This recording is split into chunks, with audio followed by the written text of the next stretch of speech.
Hello everyone, आप सभी का स्वागत है लॉ स्टडी में। आई होप आप सभी अच्छे होंगे। आज की क्लास में मैं आपके लिए लेकर आई हूँ कॉन्स्टिट्यूशन के ऐसे 50 मोस्ट इम्पोर्टेंट क्वेश्चन जो किसी भी गवर्नमेंट एग्जाम के लिए बहुत हेल्पफुल रहने वाले हैं। ज़्यादा समय वेस्ट ना करते हुए हम अपने स्लाइड पर आते हैं, जिसमें फर्स्ट क्वेश्चन है, राज्य के नीति निर्देशक सिद्धांतों में से कौन से राज्य को गायों, बछड़ों और अन्य दुधारू और मालवाहक मवेशियों के वध पर रोक लगाने और नस्लों के संरक्षण और सुधार के लिए कदम उठाने का निर्देश देता है?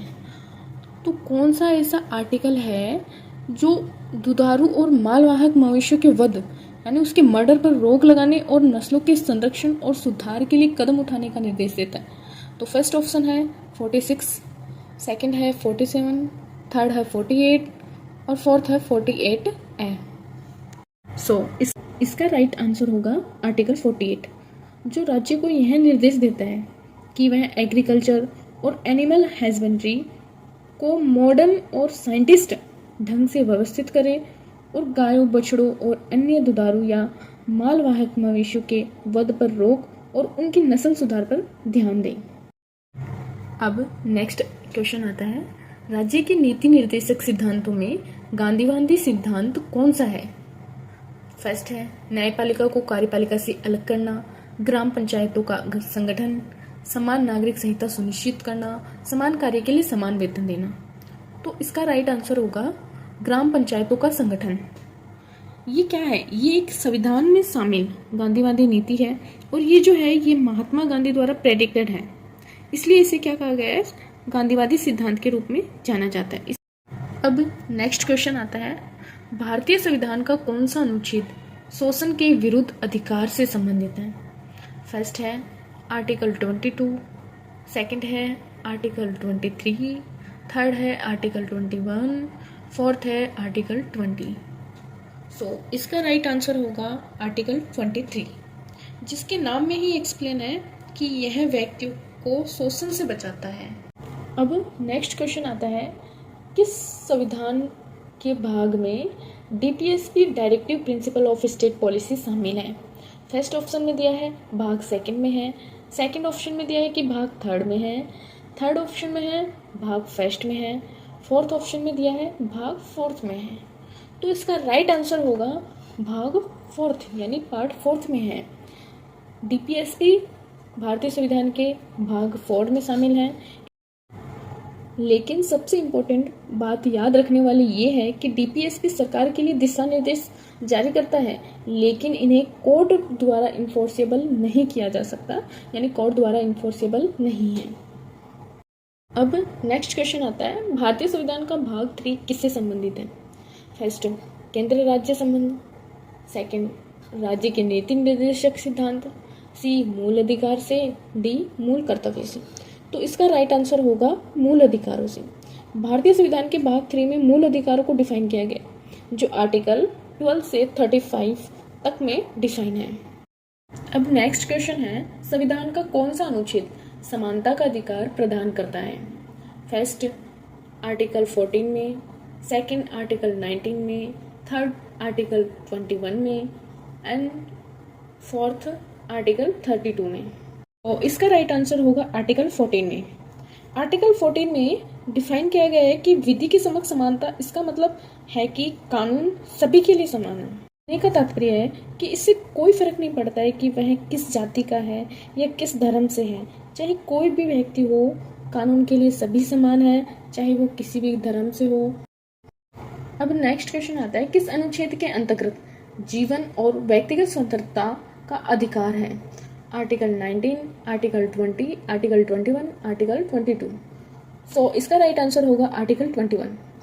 आर्टिकल 21 जो है वो ये कहता है कि व्यक्ति को जीवन में उसकी पर्सनल फ्रीडम यानी व्यक्तिगत स्वतंत्रता उससे नहीं छीनी जा सकती जब तक वो किसी लॉ का वायलेशन नहीं करता हो।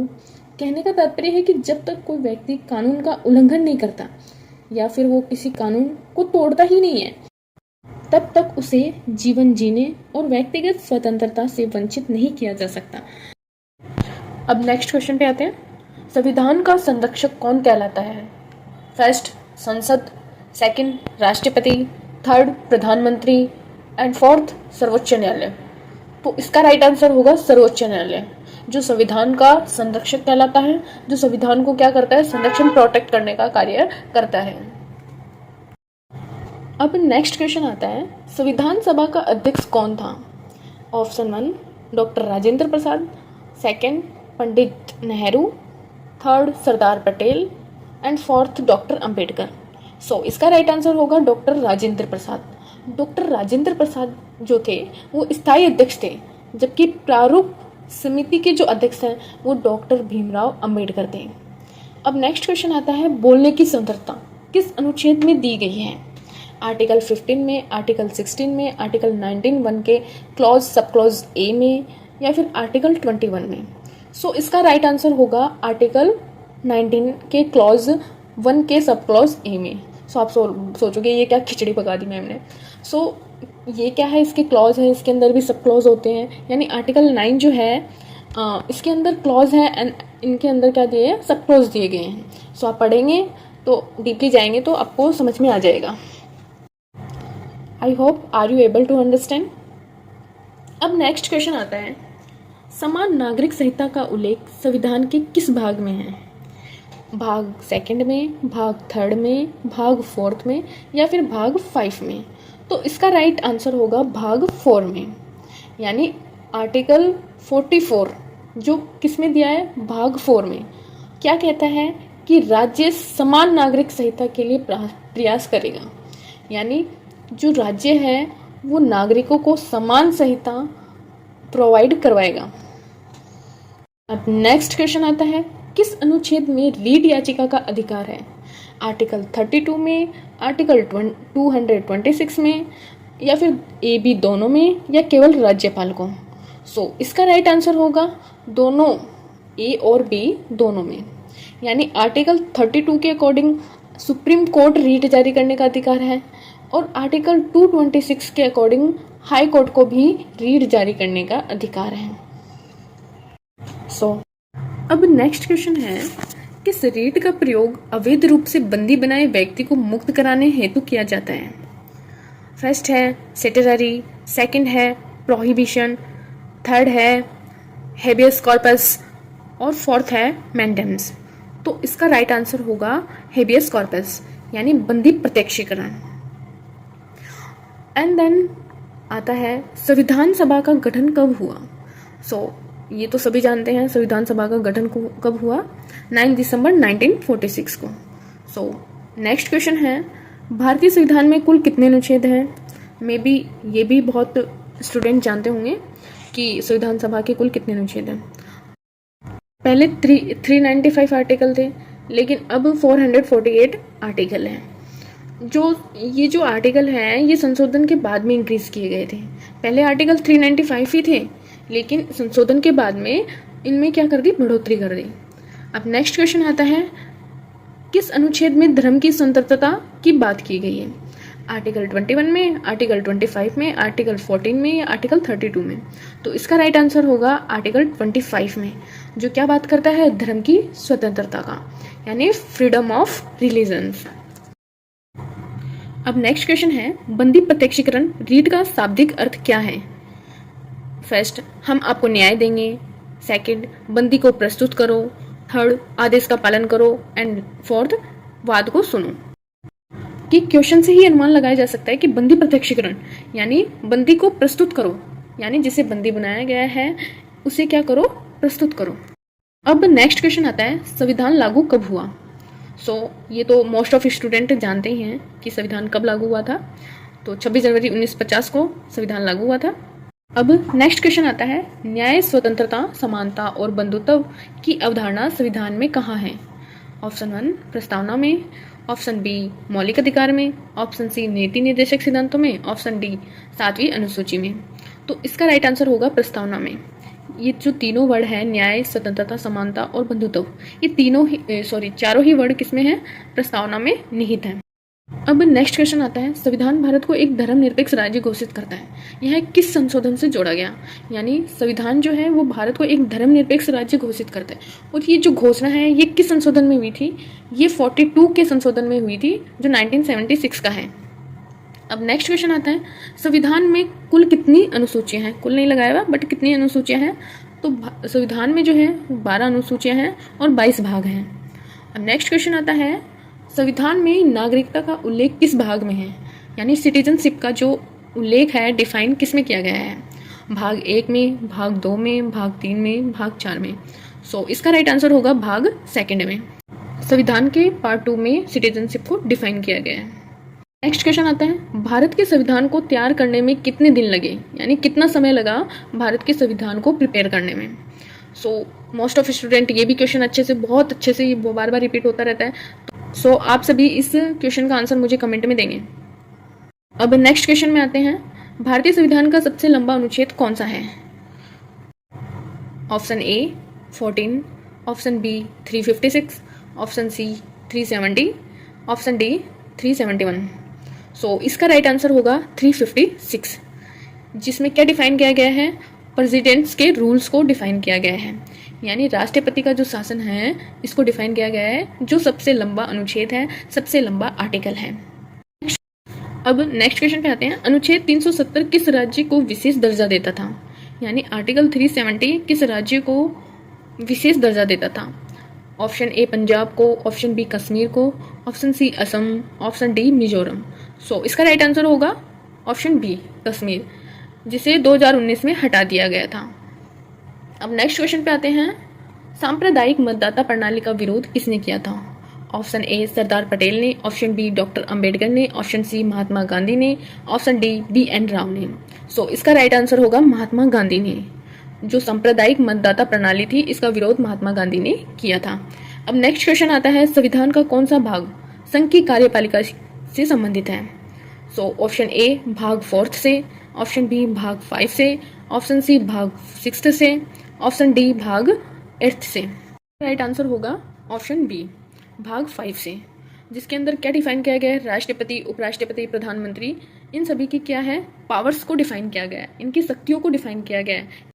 अब नेक्स्ट क्वेश्चन आता है, संसद द्वारा संविधान में संशोधन करने की प्रक्रिया किस अनुच्छेद में है? यानी पार्लियामेंट द्वारा संविधान में अमेंडमेंट करने की जो प्रोसेस है वो किस आर्टिकल में है? तो ऑप्शन ए है आर्टिकल 360 में, ऑप्शन बी है आर्टिकल 368 में, ऑप्शन सी है आर्टिकल 370 में, ऑप्शन डी है 356 में। इसका राइट आंसर होगा 368 में। यानी पार्लियामेंट को संविधान में जो भी संशोधन करने की जो प्रोसेस है वो 368 में डिफाइन की गई है। अब नेक्स्ट क्वेश्चन आता है, भारत एक धर्मनिरपेक्ष राज्य है, इसका क्या अर्थ है? ऑप्शन ए केवल हिंदू धर्म को मान्यता दी गई है, ऑप्शन बी राज्य सभी धर्मों को समान मानता है, ऑप्शन सी केवल अल्पसंख्यकों को अधिकार मिलते हैं, ऑप्शन डी धर्म पर प्रतिबंध। इसका राइट आंसर होगा ऑप्शन बी, राज्य सभी धर्मों को समान मानता है। धर्मनिरपेक्ष का अर्थ है कि एक जो अपना राज्य है, भारत जो राज्य है वो एक धर्मनिरपेक्ष राज्य है, यानी राज्य की नज़र में कोई भी धर्म नहीं है, सभी को, सभी व्यक्तियों को समान व्यवहार और समान नज़र से देखता है।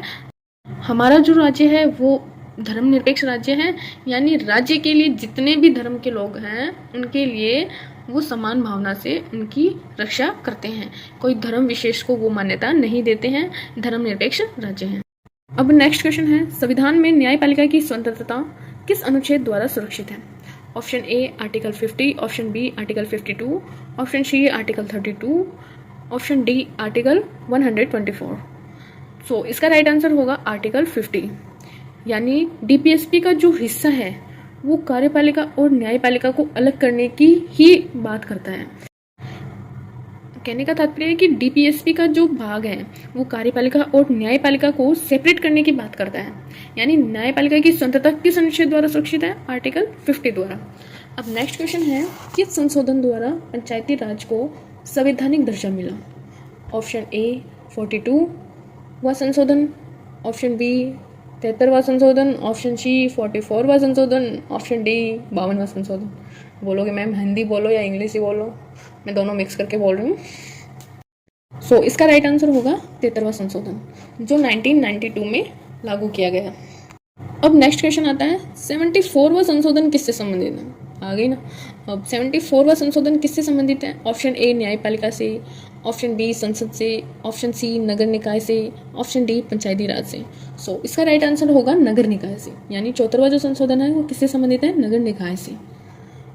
इसके बाद आता है भारत का पहला कानून मंत्री कौन था? मे बी ये भी सभी को पता होगा, पता है सभी को? सो इसका भी आंसर आप कमेंट में देंगे। अब नेक्स्ट क्वेश्चन आता है भारत में आपातकालीन प्रावधान किस अनुच्छेद में है? आर्टिकल 352 से लेकर 360 में, ऑप्शन बी आर्टिकल 370 में, ऑप्शन सी आर्टिकल 124 में, ऑप्शन डी आर्टिकल 14 में। राइट आंसर होगा ऑप्शन ए आर्टिकल 352 से लेकर 360 तक, जिसमें क्या प्रावधान है? आपातकालीन की जो भी घटना है उसकी जो प्रावधान है वो आर्टिकल 352 से लेकर 360 में दिए गए हैं। अब नेक्स्ट क्वेश्चन आता है संविधान एक जीवित दस्तावेज है, यह कथन किसका है? ऑप्शन ए डॉक्टर अंबेडकर का है, या फिर ऑप्शन बी जवाहरलाल नेहरू का है, ऑप्शन सी ग्रोवर क्लेवलैंड का है, ऑप्शन डी जस्टिस के सुब्बा राव का है। इसका राइट आंसर होगा ऑप्शन डी जस्टिस के सुब्बा राव का, यानी संविधान एक जीवित दस्तावेज है, ये बात कौन कहता है? जस्टिस के सुब्बा राव। नेक्स्ट क्वेश्चन है न्याय, स्वतंत्रता, समानता और बंधुत्व संविधान में कहाँ से लिए गए हैं? यानी संविधान में जो न्याय है, स्वतंत्रता है, समानता है और बंधुत्व है, ये किसके संविधान से लिए गए हैं? ये ऑप्शन ए अमेरिका के संविधान से, फ्रांसीसी की क्रांति से, या ब्रिटिश संविधान से, या आयरिश संविधान से। इसका राइट आंसर होगा फ्रांसीसी क्रांति से। अब नेक्स्ट क्वेश्चन है भारत एक संघ है जिसमें राज्य शामिल है, यह कहा गया है? ये तो सबसे इजी है। Option A article 1, option B article 2, option C article 3, option D article 4। तो इसका राइट आंसर है आर्टिकल 1, जिसमें क्या डिफाइन किया गया है कि भारत एक संघ है, यूनियन ऑफ टेरिटरी। भारत एक क्या है? यूनियन ऑफ टेरिटरी है, राज्यों का संघ है। अब नेक्स्ट क्वेश्चन है किस अनुच्छेद के तहत राष्ट्रपति को क्षमा करने का अधिकार प्राप्त है? ऑप्शन ए आर्टिकल 72 के according, option B article 32, option C 356 के अकॉर्डिंग, ऑप्शन डी 368 के अकॉर्डिंग। सो इसका राइट आंसर होगा आर्टिकल 72, जिसके तहत राष्ट्रपति को क्षमा करने का अधिकार प्राप्त है। अब नेक्स्ट क्वेश्चन आता है संविधान के अनुच्छेद में समान कार्य के लिए समान वेतन की बात किस आर्टिकल में कही गई है? आर्टिकल 39 के डी में, आर्टिकल 14 में, आर्टिकल 16, आर्टिकल 19 में। सो इसका राइट आंसर होगा आर्टिकल 39 के डी में, जिसमें क्या है? नीति निर्देशक सिद्धांत DPSP डिफाइन है, जिसके अंदर ही दिया गया है कि समान कार्य के लिए समान वेतन की बात करता है, जिसके अंदर कहा गया है कि चाहे महिला हो चाहे पुरुष हो, अगर वो समान कार्य कर रहे हैं तो उनको समान वेतन ही मिलेगा। नेक्स्ट क्वेश्चन है संविधान में मौलिक कर्तव्यों को कब जोड़ा गया? ऑप्शन ए 26 जनवरी 1950 को, ऑप्शन बी 44वें संशोधन में, ऑप्शन सी 42वें संशोधन में, ऑप्शन डी 86वें संशोधन में। इसका राइट आंसर होगा 42 के संशोधन में, जो 1976 के 42 का जो संशोधन है जिसमें मौलिक कर्तव्यों आर्टिकल 51A को जोड़ा गया। अब नेक्स्ट क्वेश्चन आता है किस अनुच्छेद के अंतर्गत संसद कानून बनाकर अनुसूचित जातियों और जनजातियों को विशेष संरक्षण दे सकती है? ऑप्शन ए आर्टिकल 15 के 4 में, option B article 29, option C article 32, option D article 368। इसका राइट आंसर होगा आर्टिकल 15 के 4 में, जिसमें क्या कहा गया है? संसद जो है कानून बनाकर अनुसूचित जाति और जनजाति का विशेष संरक्षण दे सकती है। ये बात कौन से आर्टिकल के अकॉर्डिंग कही गई है? आर्टिकल 15 के 4 के अकॉर्डिंग। अब नेक्स्ट क्वेश्चन आता है धारा 32 के तहत कौन सा न्यायालय नागरिकों को रीट जारी कर सकता है? इसका राइट आंसर होगा supreme court. Most of student को ये भी पता होगा कि धारा 32 के तहत कौन सा न्यायालय नागरिकों को रीट जारी कर सकता है। अब नेक्स्ट क्वेश्चन आता है उच्चतम न्यायालय के न्यायाधीशों की नियुक्ति कौन करता है? उच्चतम न्यायालय के न्यायाधीशों की नियुक्ति कौन करता है? ये भी पता होगा, चलो नहीं पता है तो मैं बता देती हूँ। उच्चतम न्यायालय की जो न्यायाधीशों की नियुक्ति है वो राष्ट्रपति करता है। नेक्स्ट क्वेश्चन है मौलिक अधिकारों का उल्लंघन होने पर व्यक्ति कहाँ जा सकता है? कहाँ जा सकता है? मौलिक अधिकारों का जब वायलेशन होता है, अपने मौलिक अधिकारों का जो वायलेशन होगा तो व्यक्ति कहाँ जाएगा? सुप्रीम कोर्ट में जाएगा या हाई कोर्ट में जाएगा? अब नेक्स्ट क्वेश्चन आता है संसद के दोनों सदनों का संयुक्त अधिवेशन कौन बुलाता है? तो संसद के दोनों सदनों का संयुक्त अधिवेशन कौन बुलाता है? ऑप्शन ए प्रधानमंत्री, ऑप्शन बी राष्ट्रपति, ऑप्शन सी लोकसभा अध्यक्ष, ऑप्शन डी उपराष्ट्रपति। तो ये भी, इसका भी आंसर होगा राष्ट्रपति। अब नेक्स्ट क्वेश्चन आता है, भारत में संघीय व्यवस्था किस संविधान से ली गई? अमेरिका से, ब्रिटेन से, रूस से, फ्रांस से। तो इसका राइट आंसर होगा अमेरिका से। अब नेक्स्ट क्वेश्चन आता है संघ, स्टेट। ये शायद क्वेश्चन अपन पहले देख चुके हैं, इसका आंसर 48 होगा। नेक्स्ट क्वेश्चन पे आते हैं, मौलिक अधिकारों की व्याख्या करने वाला प्रमुख मामला कौन सा है? यानी मौलिक अधिकारों को की जो व्याख्या करता है वो प्रमुख मामला कौन सा है? मेनका गांधी बनाम भारत संघ। इसका राइट आंसर सी होगा। अब नेक्स्ट क्वेश्चन है, भारतीय संविधान की प्रस्तावना में कौन कौन से शब्द हैं? ये तो सभी को पता है, संप्रभु, समाजवादी, धर्मनिरपेक्ष, लोकतांत्रिक, गणराज्य। इसका आंसर ऑप्शन ए होगा। अब लास्ट क्वेश्चन आता है, संविधान के किस अनुच्छेद में न्यायिक पूर्वावलोकन, जुडिशियल रिव्यू का प्रावधान है? ऑप्शन ए अनुच्छेद 13 में, ऑप्शन बी अनुच्छेद 32 में, ऑप्शन सी अनुच्छेद 226 में, ऑप्शन डी आर्टिकल 368 में। सो इसका राइट आंसर होगा ऑप्शन ए, आर्टिकल 13 में, जिसमें क्या डिफाइन किया गया है? जुडिशियल रिव्यू को। सो आई होप कि आपको अच्छे से क्लियर हो गया होगा। अगर कुछ भी आपको इशू लगता है किसी भी प्रकार का, आप मुझे कमेंट में बताइए, मैं उस चीज़ में सुधार करूँगी, ठीक है। अगर आपको कोई भी डाउट है, कोई भी आपको चीज़ क्लियर नहीं हो रही है, एक्सप्लेनेशन सही नहीं लग रहा है, आप मुझे कमेंट में बताना, मैं अच्छे से क्लियर करूँगी।